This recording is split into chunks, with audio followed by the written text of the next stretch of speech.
Olutalo lw'omusajja bizeemu Diana Nabatanzi, Ldyia Jasmine wamaate omusajja abaawudde ogenda kuba ng'obifuna mu maaso awo. Eddy Kenzo ne Nyamutoro Nabaati era bibatwaliddemu nga ogenda okubifuna mu maaso awo. Frank Ntambi aleese obujulizi, Namukasa Jane bannange beetutte ne Zubeida ng'ate ogenda okubifuna mu maaso awo. Kasuku yeesi musanyufu n'akatono eri bakyala b'abalokole, mugamba mutya mwasibye mutya bantu bange, nsuubira nti muli bulungi nga enkola yaffe. Mbasaba vidiyo eno mugimpere like era n'esaba gwe wenna atanaba kusubscribinga wano ku Ldyia News Extra nti mukwano subscribinga era onyige ne mu notification bell olemesibwanga byonna bye mba nteekayo wano ku Ldyia News Extra. Nenyongera okusabira mwenna abalwadde abakosefukosefu teesaba ekisa kya Mukama ate kibatuukeko ba mikwano. Sheikh Ashraf omusomi w'edduwa ono nno ng'akola ku nsonga z'amaka, oyagala kugenda bweru oba oyagala kufuna butuuze bweru, bizinesi zo nga tezitambula bulungi,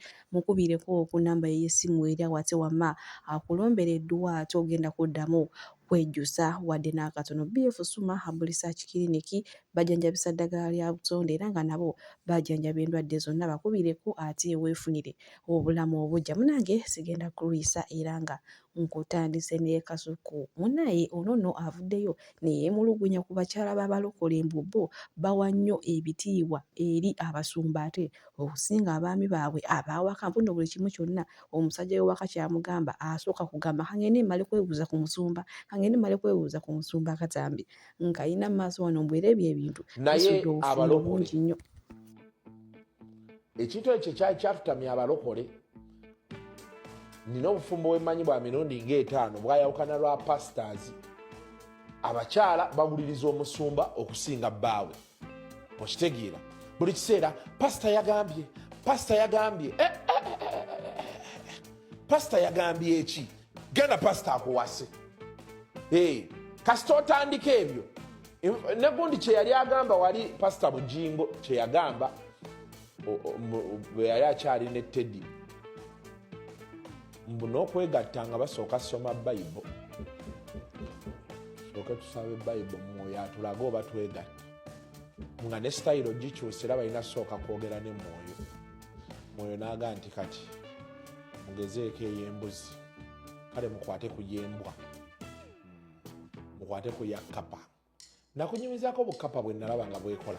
Walabeko Bw'atyo munnaye Kasuku ate si musajjufu n'akatono eri abakyala abeefuula nti balokole baddala, era obeera olina okuwulira omusumba wo kubanga yabeera akuliisa ekigambo kya Mukama. Obeera olina okumuwuliriza naye nga kale we tuli munnange abalokole n'abasinga amaka gabalemye nga ye abeera mu overnight, tava mu overnight takola ki, naye maama niweesanga ng'obufumbo kale bweyongedde okusasuka. Bwe tweyongerayo munnange n'etengetenge ono nno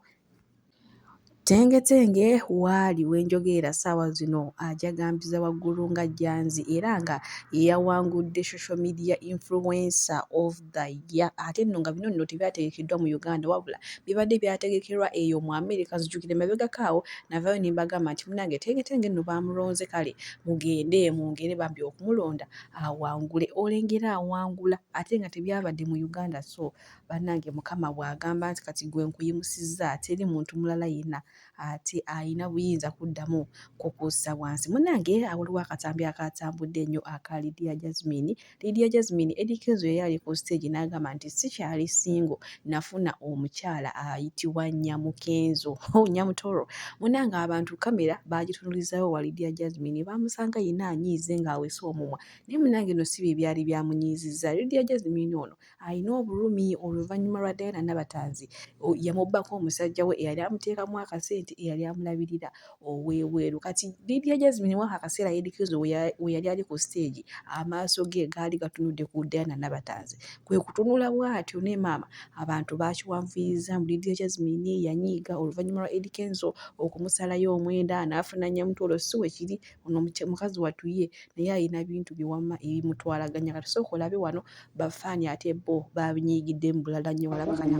ebisambi biri wabweru okunama ne audience wabalaba ng'olimba oyambala bubi. So Ldyia Jasmine ne fikfemeika yennyini wali omuswaza kati agenda kutwala takakiraba Nyamutoro ali represented ng'ogyeko bino ebyokuba nti minisita. she's a representable asobola okurepresentingibwa mu bazadde noga nti omukyala Ldyia Jasmine n'oyambala gomesi ekifaananyi kye bakulabamu kyakunama newoyambala gomesi newe wenyiriza otya bakulaba mu kifaananyi ekyokukunama omugere newoyambala shaliya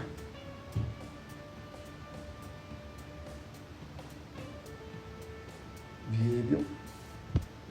kyusa ennyambala yayo omuntu oli mulungi okulaga ebisambi si kwe kulaga obulungi bwo kituufu oli mulungi mu feesi naye ate ffe feesi si gye tuwa ekitiibwa mubiri gwo gwe tuwa ekitiibwa osobola obeera omulungi feesi nnungi ng'okunamye ne tukwatirira naye ate osobola okuba omubi mu feesi nga weebikkiridde ne tukutya naye osobola okuba omulungi mu feesi ng'okunamye ne tutakutya ne tukuyisaamu amaaso yambala bulungi kyusa ennyambala yayi pinki that's why toyina buzibu oli muwala mulungi olina eddoboozi oyimba naye abantu tebakwagala lwa nnyambala yo nga wininuwagi tunuulira abantu abakozi wininuwagi ani amwagala era ali ignorant ali awo ali bibye ani agala wininuwagi Ldyia Jasmine bw'atyo munnanga ate bamuyisizaamu eggaali balemereddwa okwogera ku yali nannyini konsati David Lutalo naye ate bambalidde Ldyia Jasmine munnanga ayambala bubi ayita bwereere mukazi watte ennaku emuluma Diana Nabatanzi yamubbako omusajja naye ate bo abantu tebasobola oba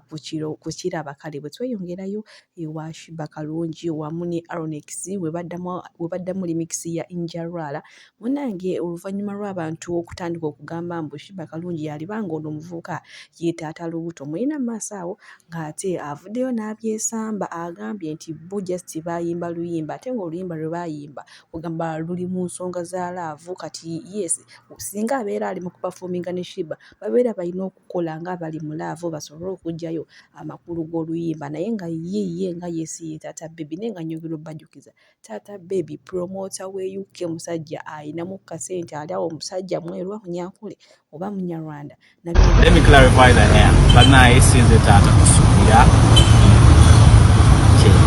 temunsibako matugambo sikondisa naye era twakulabako ku stage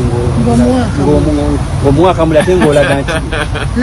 gwali responsible no gwe wakirabira wanti is irresponsible. That was a performance. It had to be sensational and intimate. Kyobola ba performance eyo yaliwetyo sinze taata w'omwana mulimu kwanda nnyo stage oluyimba ddwonga lwonja lwala kukuletera ogwa mu mukwano so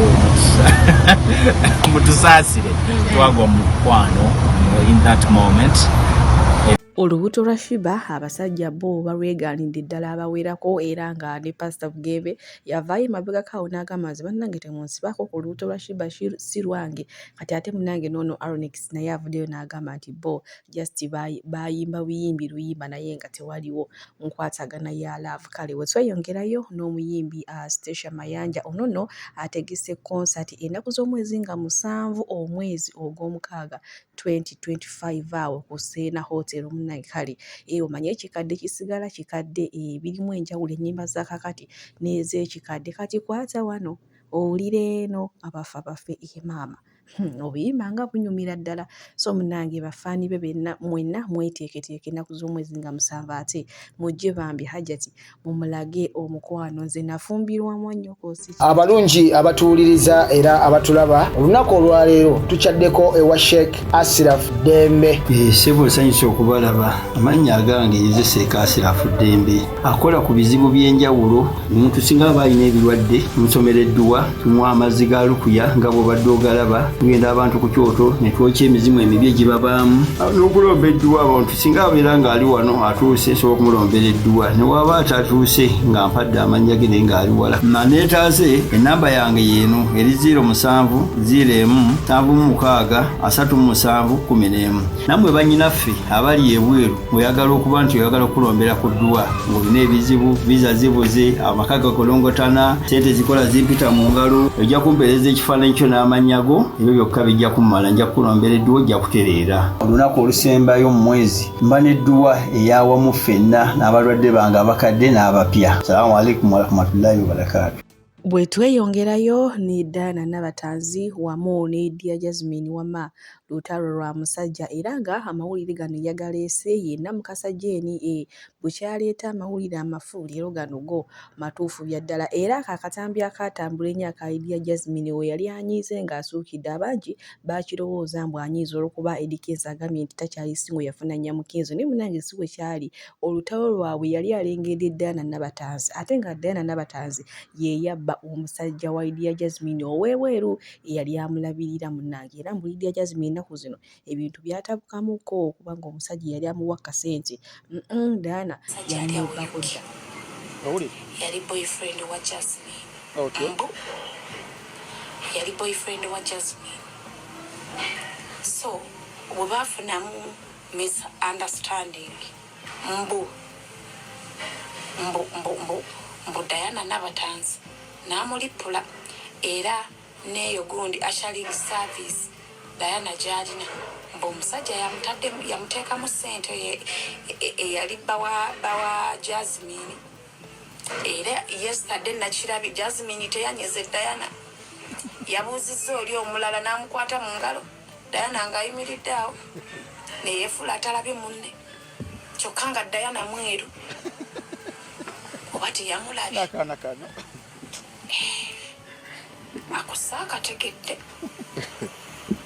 oba teyamulabye oba biri ebigambo bye baayogera bituufu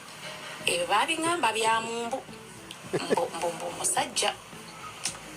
naye Jasmine ekimba mpeseza olugambo olwo Jasmine ekikola kye yakoze teyanyeze munne wadde omubuuzaako omanyi mwali muyimiriddeko mu kifo bantu babiri nze ndi wano n'omulala ali wano n'obuuzaako no pretendinga nga atamulabye oba teyamulabye eka lwaki teyamulabye manyeri kyeyambadde wiiki ennene kati oba yabadde ayagala kolaza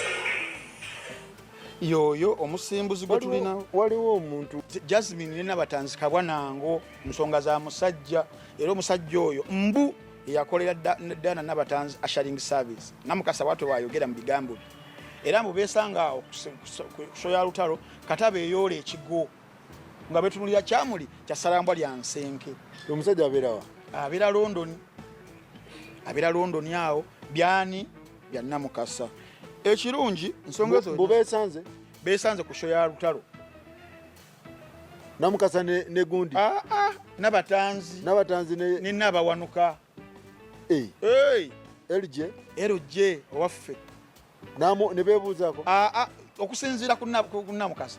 mbu tebeebuuzizza nako wadde kyokka mbu ate Nabatanzi awo nno wetutuuse munnange olutalo lwakubba musajja eri Diana Nabatanzi yabba omusajja wa Ldyia Jasmine mbwera Ldyia Jasmine akatambi akatambula ennyo munnaye ng'alaga anyiize yenna asuukidde munnange mbu yali tanyigidde Eddy Kenzo wabula yali alengedde Diana Nabatanzi obusungu ne bulinnya kubanga yamubbako omusajja kati ate maaso wano ye Zubeda Byantaro ne Kojja Kagatu wama ate ebintu nabyo babirinyisiza oba babitutte bulala nnyo era nga bagambye Namukasa Jeeni yeesonyiwe Diana Nabatanzi kubanga ye si muntu wa ntalo mwana musirise mwana yakuzibwa ngenda kubanga mbalekkereko akatambi ako era nze munzikirize mbasiibulire wano omukama abampere kyonna kyemusinga okwagala ne maama Diana Nabatanzi okubba omusajja wa munno ddala wali ogenderera kyate nga mwali ba mukwano kale sooka olabe akatambi kano nze kambasiibulire wano BF Suma Herbal Research Clinic bajanjabisa ddagala lya butonde kekasembayo nga tugenda muzeeyi Kagatto ne muwala we Zubeda Byantalo twagala okuwa omwana ow'obuwala agitwalenga okusemba kiyite last warning Namukasa weesonyiwe Diana Nabatanzi si muntu wa ntalo Diana tavuma muntu Diana takina muntu abatamanyi Diana bannango manyi bannaye tulina ebintu bye twagala okubagamba muve ku bantu abamu baba bantu baffe ate nga abantu abo batubeereddewo mu bintu bye mutasobola tubeererawo zaate oba njagala okukutegeeza ddadi nti Diana Nabatanzi bamuteeka wali ne bateekawoko n'abamu ku bafamire yange olw'essasi n'abanga akuba essasi nzija n'ensendawo Diana family omu nemuleka wali mwomu kubanga abantu abamu batubeereddewo mu bintu ebitasobola bagamba so namukasa bambi tetwagadde kusooka kulumba kuba walumbyemu Nabatanzi awo kuwali tekwabadde kulumba kwabadde kuwalampa wawalampye naye nze musawo Namaganda Sylvia era nga ndi musawo omutendeke ate era nga nkola n'ekitongole kyebayita Bright Future Superior Unique Manufacturers of ebirungi kikola eddagala erya habo nga lirya 100% natural. Alina osteoporosis, alina rheumatoid arthritis, alina ebirwadde biri mutawaana bya joints, omugongo, afunye accident, bannange byose byenjawulo. Kaddio kitegeeza omutima, fasitula kitegeeza era olina omuntu takyajjukira ebyavudde oluusi yeerabirayo, alina alzheimer's, memory loss, olina omwana takola bulungi mu kilaasi, bannange omuliza akyankalana eddagala likola bulungi ku baana. Tulinamu kati nga kano bayita prostate relax. Kano akadagala kayamba abaana okutangira prostate cancer, kabayamba alina prostate enlargement, bannange olina kansa atandiikiriza ali mu stage esookuba ey'okubiri. Mugambe oba sisitawo oba bratawo oba mukwano mugambe ajja kusangala kano tagenda kuddamu kulowooza ku ebirwadde. Enkwaso ze tezimala kamuyamba okuyingiza enkwaso ze nokukyawo bannange tuna expowerman